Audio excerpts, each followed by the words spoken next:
In June 2023, a 911 dispatcher in Central Florida received a call that would expose decades of secrets within a prominent religious community. The voice on the other end belonged to a church member who hadn't seen their beloved pastor's wife in 3 days. "I'm concerned about Mrs. Owens. No one's heard from her, and Pastor John isn't answering any questions. This isn't like her at all." The disappearance of Sarah Owens wouldn't just reveal the hidden truth about a family that stood at the center of their community. It would uncover a deception spanning 20 years, 5 children, and 2 fathers. One woman's secret would ultimately lead to tragedy.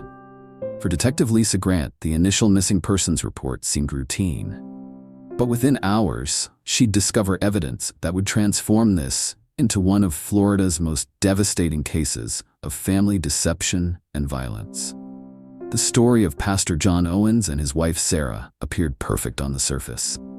He led one of the most respected churches in their Florida community. She raised their 5 children with grace and dedication. Their congregation looked up to them as the ideal example of a faithful family. But a single envelope containing DNA test results was about to shatter that perfect image forever. Before we continue with this story, take a moment to join our true crime community. Your engagement helps us shed light on cases that need to be told, and your comments often bring valuable perspectives to these complex situations. Hit subscribe and let us know below.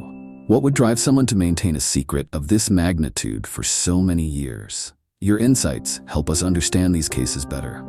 The events you're about to hear transformed a quiet Florida town and left 5 children without their mother. It raises difficult questions about trust, identity, and the choices people make when their entire world comes crashing down. What drives a respected religious leader to commit an unthinkable act? How does a family's foundation crumble after 2 decades of secrets? And most importantly, could anyone have prevented this tragedy? This is the story of the Owens family and the devastating price of uncovered truths. The intersection of faith and community stood proudly at 247 Palm Avenue. The white-painted church with its gleaming windows and manicured lawn served as more than just a house of worship. It represented the heart of a close-knit Florida community where everyone knew each other's names, attended the same barbecues, and shared life's moments together. At the helm of this spiritual sanctuary stood Pastor John Owens. Every Sunday morning, his commanding presence drew hundreds of devoted followers. His sermons weren't just about scripture. They were about family, about integrity, about living a life of truth. Pastor John had this way about him, recalls Mary Henderson, a longtime church member. When he spoke about family values, you could feel the conviction in his voice. He lived what he preached, or at least, that's what we all believed. The Owens family home sat just 2 blocks from the church. A 2-story colonial with a wraparound porch, it hosted countless youth group meetings, Bible studies, and community gatherings. Inside those walls, Sarah Owens maintained an atmosphere of warmth and welcome that made everyone feel like family. Their 5 children, ages ranging from 8 to 16, were fixtures in the community. The oldest helped with Sunday school, the middle one sang in the youth choir, and the youngest charmed everyone with an infectious smile. They were, by all appearances, the perfect pastor's kids. "Those children were raised right," says former neighbor Tom Williams. "Always yes sir, no sir, always helping others. Sarah had done an amazing job with them." But perfection, as they say, comes at a price. The demands on a pastor's family never ceased. Every move was watched, every decision scrutinized. The Owens children grew up understanding that their behavior reflected not just on their parents, but on their entire church community. Sarah shouldered much of this burden. Beyond raising 5 children, she led the women's ministry, organized charitable events, and counseled countless congregation members through their own family struggles. Her gentle guidance helped many marriages weather difficult times. The irony of this would only become apparent later. Looking back now, reflects church secretary Jennifer Martinez, "I remember moments when Sarah seemed distant. Like she was carrying a weight none of us could see. But she always had a smile ready, always had time to listen to everyone else's problems." Those problems now seem trivial compared to the secret Sarah kept buried beneath years of perfectly coordinated family photos and Christmas card portraits. Before we continue with this story, take a moment to help us understand your thoughts. What signs do you look for when someone in your life might be hiding their own struggles? Share your insights in the comments below. Your perspective could help others recognize these subtle signals in their own communities. Pastor John's reputation extended beyond his congregation. He served on community boards, counseled local officials, and became the moral compass many turned to in times of crisis. His influence reached into every corner of town life. None suspected that within his own home, a crisis was building. The DNA test that would trigger this tragedy wasn't ordered out of suspicion or doubt. Instead, it began with a routine medical screening, a precaution that would accidentally expose 2 decades of carefully maintained deception. The truth about the Owens family wouldn't just test their church's faith, it would challenge everything their community believed about trust, forgiveness, and the limits of human nature. Life in a religious community follows its own rhythm. For the congregation at Palm Avenue Church, that rhythm was set by Pastor John Owens' weekly sermons. Each Sunday, his messages rang with authority born from 20 years of leadership. Marriage is sacred, he would often proclaim from the pulpit, his voice carrying to the back rows. It's built on trust, on honesty, on complete transparency before God and your spouse. The irony of these words would only become apparent in the aftermath of what followed. Pastor John's influence extended far beyond Sunday services. He counseled troubled teens, guided couples through marriage difficulties, and even advised local officials on community matters. When the mayor needed input on youth programs, Pastor John was the first call. When the high school faced a crisis, he was there to offer guidance. He had this gift, explains former Mayor Robert Thompson. People naturally turned to him with their problems. There was just something about his presence that made you believe everything would work out if you followed his advice. But power, even when wielded with good intentions, creates pressure. The Owens children felt it every day at school. Teachers expected them to be model students. Classmates watched for any sign of misbehavior. One small mistake could become Sunday's gossip. Mom always told us to be extra careful, the oldest Owens child would later tell investigators. She said people were always watching, always judging. We had to be better than good, we had to be perfect. Sarah bore the heaviest weight of these expectations.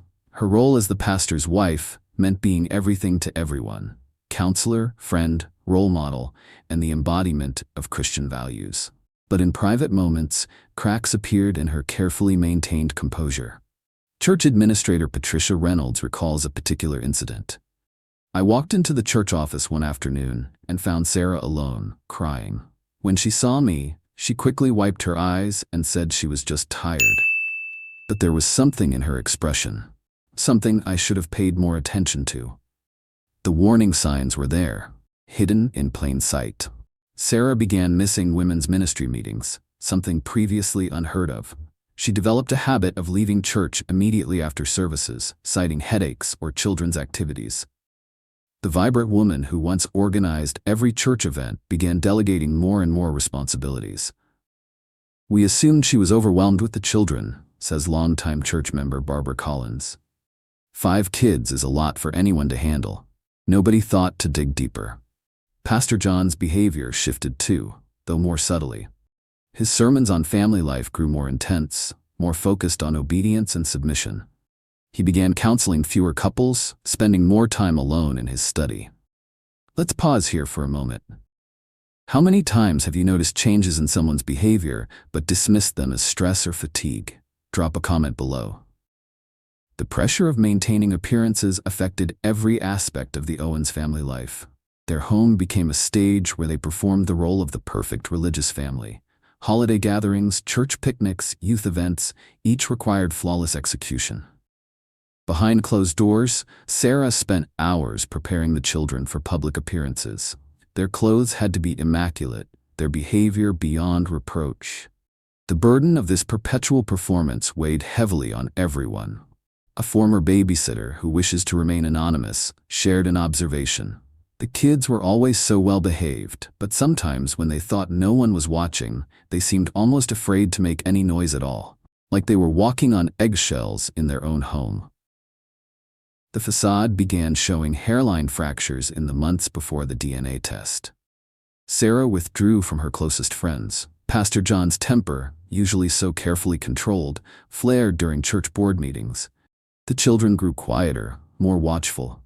But in a community trained to pray away problems and keep difficulties private, these changes registered as merely temporary struggles. No one imagined that beneath the surface, a truth so devastating was about to emerge. A truth that would destroy not just a family, but an entire community's faith in their spiritual leader. The perfect facade the Owens family maintained for 2 decades was about to shatter. And when it did, no amount of prayer or community support could contain the aftermath. February 2023 started like any other month for the Owens family. Their middle child, 12-year-old James, was scheduled for a routine medical screening. What should have been a standard procedure would instead become the catalyst for exposing 20 years of hidden truths. The doctor recommended genetic testing, a family friend later revealed to investigators. There was a history of certain medical conditions in Pastor John's family, and they wanted to check if James carried any markers. A simple cheek swab. That's all it took to bring down the walls of deception. 3 weeks later, Pastor John sat alone in his church office, staring at medical documents that defied comprehension. The genetic counselor's words echoed in his mind.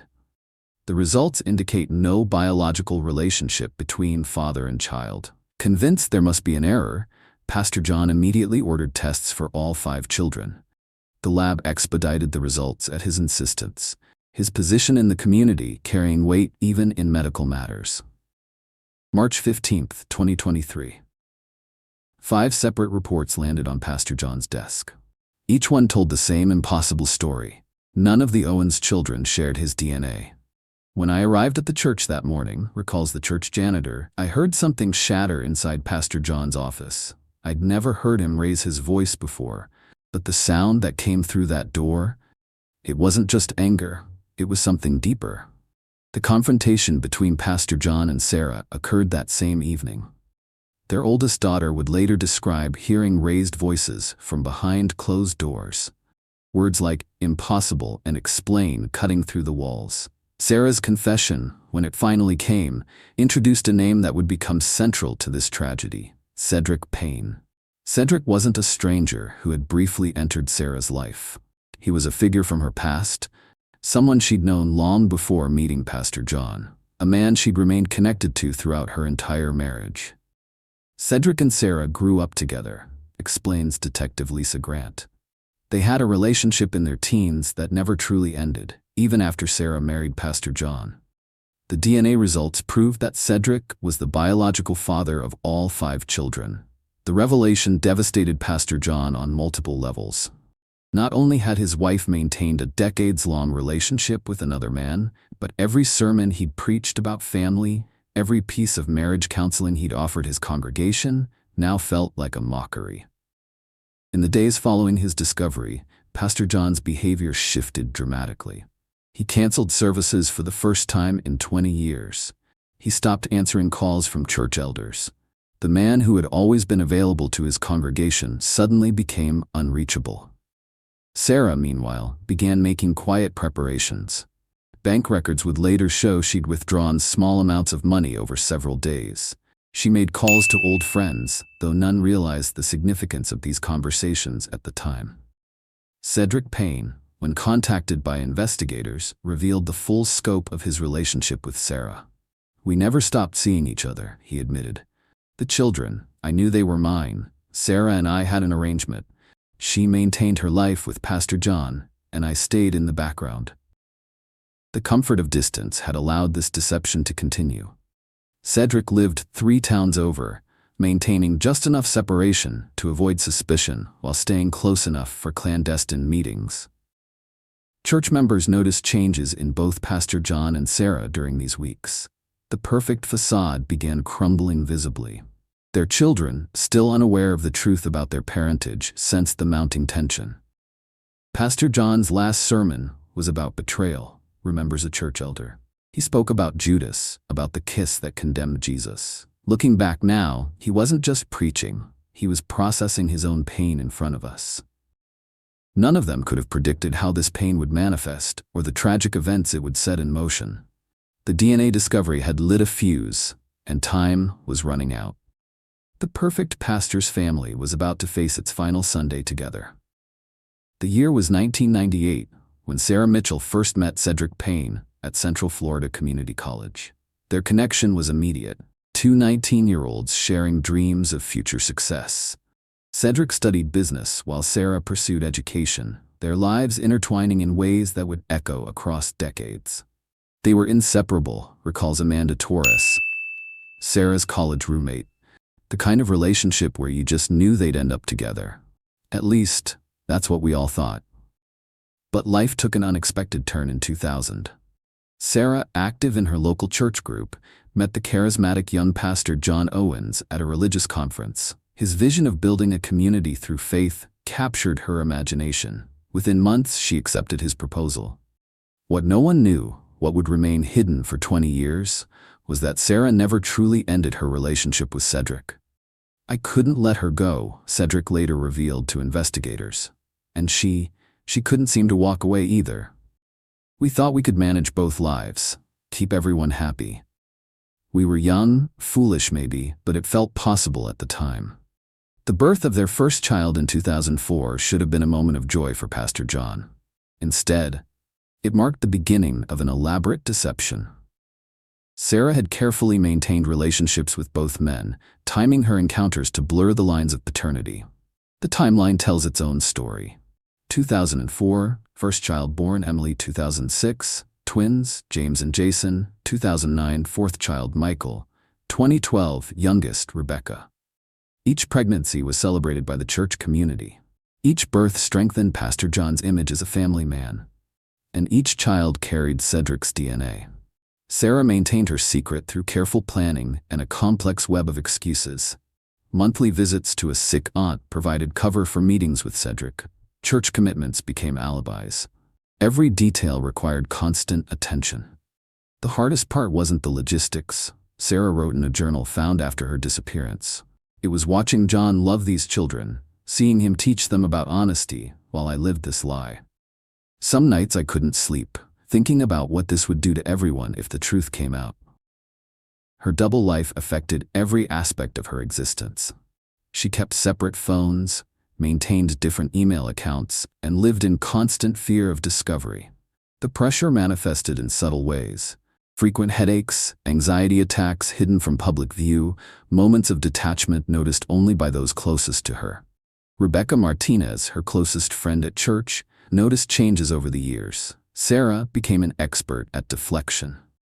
Any conversation about her past, about her life before the church, she'd somehow turn it around, make it about the other person. Now I understand why. The weight of her secret grew heavier with each passing year. Every milestone in her children's lives, first steps, school performances, religious ceremonies, became moments of both joy and guilt. She watched Pastor John beam with pride at parent-teacher conferences, knowing he was celebrating another man's achievements. "There were moments I almost told him," Sarah confided to Cedric in their last recorded phone conversation. "But then I'd think about the children, about the church, about everyone who looked up to us. I couldn't bear to destroy all of that." The facade required constant maintenance. Sarah kept detailed notes about which stories she'd told to whom, maintaining consistency across years of deception. She tracked dates meticulously, ensuring her meetings with Cedric never coincided with church events. But as her children grew older, maintaining the deception became increasingly difficult. Questions about family medical history had to be carefully navigated. Comments about inherited traits required quick explanations. The truth she carried wasn't just about infidelity. It was about identity, belonging, and the complex web of relationships that defined her children's lives. Every time Pastor John proudly claimed one of their achievements as proof of good genes, Sarah felt the weight of her deception grow heavier. In the end, it wasn't guilt that exposed her secret. It wasn't a slip in her careful planning. It was a simple medical test. the kind of routine procedure that no amount of preparation could have prevented. Sarah's 2 decades of deception were about to collide with reality, setting in motion events that would destroy not just her carefully maintained secret, but her very life. March 20th, 2023. The tension inside the Owens household had reached a breaking point. Pastor John, armed with 5 DNA test results and 2 decades of questions, waited in his study for Sarah to return from evening Bible study. That night felt different, the oldest daughter later told investigators. Dad sent us all to our rooms early. He never did that. The confrontation began at 9:47 p.m. Neighbors would later report raised voices, though none could make out specific words. Through the kitchen window, witnesses observed Sarah standing perfectly still, while Pastor John paced back and forth, papers clutched in his hand. "Just tell me why," he demanded repeatedly, according to their son who overheard portions of the argument. 20 years. 5 children. Why? Sarah's response changed everything. "Because I never stopped loving him." The admission shattered what remained of Pastor John's composure. Within hours, word began spreading through the church community. Text messages multiplied, phone calls crossed between church elders. The perfect image of the Owens family dissolved overnight. The following Sunday, Pastor John arrived at church alone. His sermon, typically carefully prepared, became a rambling discourse on betrayal and divine punishment. Several congregants left mid-service, disturbed by his increasingly erratic behavior. He kept returning to Samson and Delilah, recalls church elder David Peterson. But his interpretation was darker than anything we'd heard before.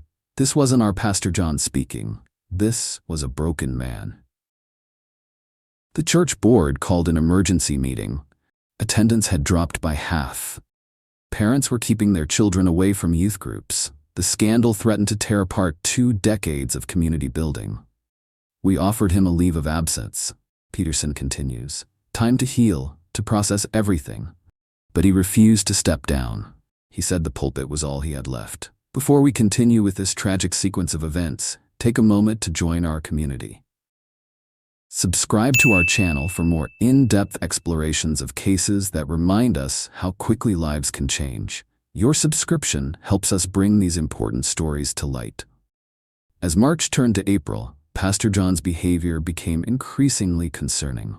He appeared at random hours at the church, sometimes in the middle of the night.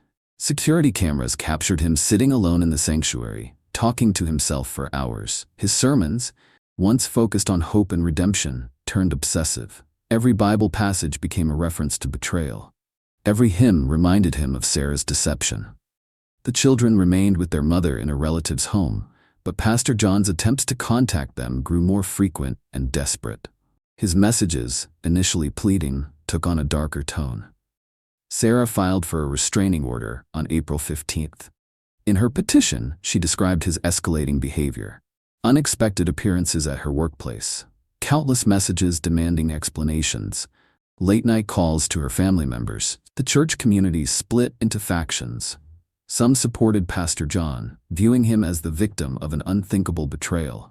Others worried about his state of mind, recognizing that their spiritual leader was in crisis. "We should have done more," admits Church Secretary Jennifer Martinez.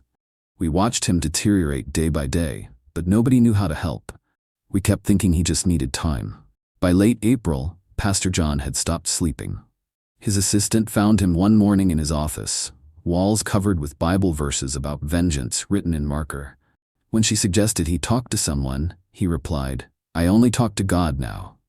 The final Sunday of April marked his last sermon.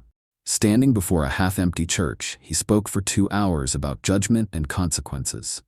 Those present described his demeanor as frighteningly calm. What no one realized was that Pastor John had already formed a plan.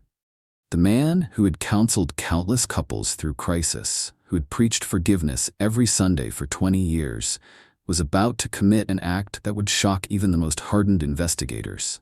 The next time Sarah Owens would be seen, it wouldn't be in person, and the community's faith in their spiritual leader would be tested in ways none could have imagined. The shepherd was about to turn against his flock in the most devastating way possible. May 2nd, 2023. The security camera at Palm Avenue Church captured Pastor John's car leaving the parking lot at 8:15 p.m. His phone records show 5 attempted calls to Sarah over the previous hour. None were answered. Sarah was home alone that evening. The children were staying with her sister, an arrangement that had become routine since the DNA revelation. According to neighbors, the lights in her temporary residence went on at 8:45 p.m. Pastor John's vehicle appeared on her street at 9:02 p.m.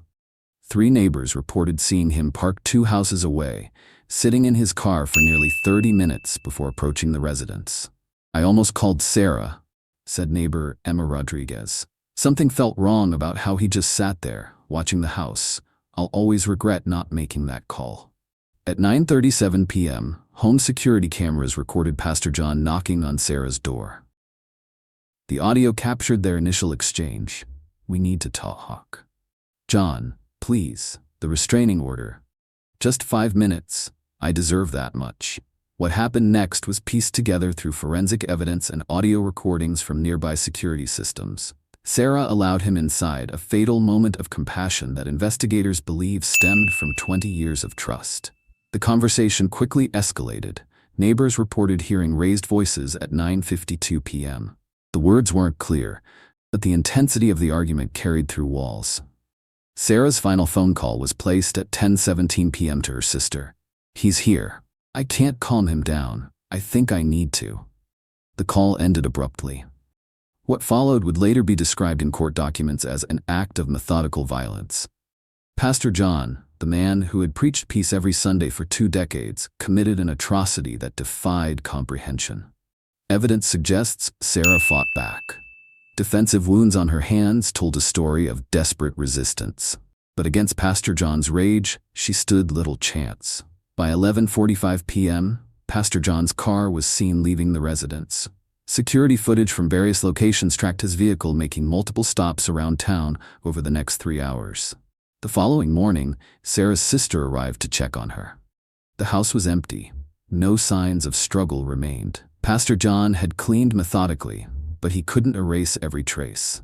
The initial missing persons report was filed at 10:23 a.m. on May 3rd. Detective Lisa Grant, responding to the call, noted something troubling in her preliminary report. Subject appears to have cleaned recently. Strong scent of bleach throughout residence. As news of Sarah's disappearance spread through the community, Pastor John returned to his pulpit for a special prayer service. Those present described his demeanor as unusually calm, as he led the congregation in prayers for his missing wife.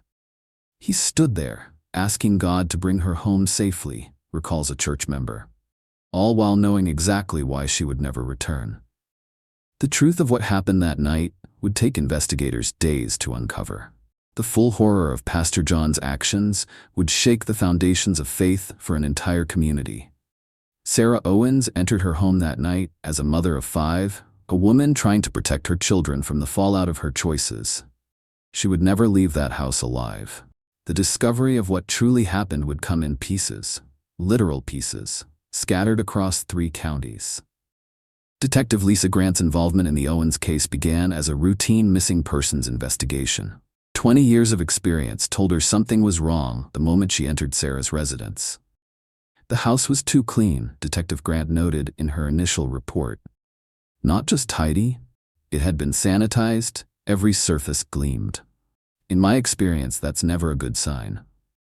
The first crucial evidence emerged within hours. Security footage from 3 local hardware stores showed Pastor John purchasing cleaning supplies, heavy-duty trash bags, and a reciprocating saw the night of Sarah's disappearance. Credit card records painted a path across 3 counties. Each stop lasted approximately 15 minutes. Each location was carefully chosen. Remote areas with minimal surveillance. The investigation accelerated when K9 units detected traces in Pastor John's vehicle. The trunk liner had been recently replaced, but residual evidence remained beneath. The GPS system, though cleared, yielded recoverable data. He was methodical, Detective Grant explained, but technology leaves traces that can't be erased completely. Take a moment to engage with our community. What details do you think ultimately revealed Pastor John's actions? Share your thoughts in the comments below. Your insights might highlight crucial elements others haven't considered. The timeline emerged through meticulous police work. 9:37 p.m., Pastor John arrives at Sarah's residence. 10:17 p.m., Sarah's final phone call. 11:45 p.m., Pastor John's car leaves the scene. 12 a.m., 3 a.m., multiple stops across 3 counties. Return to church premises. 7 a.m., Leeds morning prayer service. Each location Pastor John visited that night yielded evidence. A gas station attendant remembered him disposing of bags in their dumpster. A late-night worker at a 24-hour store recalled his unusually large bleach purchase. The breakthrough came from an unexpected source. A highway maintenance worker discovered suspicious items during a routine debris collection. The location matched one of Pastor John's GPS coordinates. Detective Grant coordinated searches across all stops indicated by the GPS data. Each site contained pieces of evidence that formed a horrifying puzzle. Witness statements filled in crucial gaps. He seemed different that morning, reported the church janitor. I found him cleaning his office at 4 a.m. He said he was preparing for a new beginning. A gas station security guard noted the man was wearing church clothes, but his shoes were covered in mud. Seemed strange for that hour. The evidence mounted. Traces of blood in Pastor John's car despite thorough cleaning, cell phone tower data tracking his movement, hardware store receipts, recovered GPS coordinates. Each piece reinforced the investigation's growing certainty about Sarah's fate. Pastor John maintained his routine throughout the investigation. He continued leading services, counseling parishioners, even participating in search efforts for his missing wife. But Detective Grant noticed subtle changes. His concern seemed rehearsed, she observed. He asked about our progress, but never about the specific areas we were searching. He already knew we wouldn't find her in those places. The case broke when advanced forensic techniques revealed trace evidence in Pastor John's church office. Despite his careful cleaning, microscopic evidence remained. The reciprocating saw had left distinctive marks that matched recovered evidence. Detective Grant confronted Pastor John in his church office on May 15th. His response to the evidence would chill even veteran investigators. I gave her 20 years of my life, he reportedly said. She gave me 5 children that were never mine. The arrest took place during Sunday morning service. As Detective Grant led him out in handcuffs, Pastor John turned to his congregation one final time. Everything I did for this church. The investigation had unraveled not just a crime, but 20 years of deception, leading to an act of violence that would haunt the community for years to come. On September 15, 2023, Pastor John Owens stood before the Florida State Court. His appearance had changed dramatically. The once commanding presence now diminished in prison attire. He pleaded guilty to all charges. The judge's sentence was decisive: life imprisonment without possibility of parole. The prosecution's evidence had been overwhelming, leaving no room for legal maneuvering. The Owens children chose not to attend the sentencing. Through their aunt, they released a brief statement. We lost both our parents to this tragedy. We ask for privacy as we attempt to rebuild our lives. Cedric Payne, their biological father, made no claim for custody, understanding the additional trauma it might cause. The children remained together under their aunt's guardianship, maintaining the only family bond they had left. The Palm Avenue Church closed its doors for 3 months following the conviction. When it reopened, attendance had halved. The building that once symbolized community faith became a reminder of hidden truths and tragic consequences. Some congregation members sought counseling to process the betrayal of trust. Others left organized religion entirely. The impact rippled through every aspect of community life. Today, the Owens children are rebuilding their lives away from the spotlight. The oldest has started college, studying psychology with plans to help other families affected by trauma. The younger ones are adjusting to life in a new school district, protected by their aunt's fierce dedication to their privacy. The church building was sold in early 2024. The new owners converted it into a community center, hoping to create something positive from the shadow of tragedy. Detective Lisa Grant still keeps the case file on her desk. Some cases change you, she reflects. This one reminds us that appearances can hide devastating truths, and that sometimes the greatest acts of violence come from those we trust most.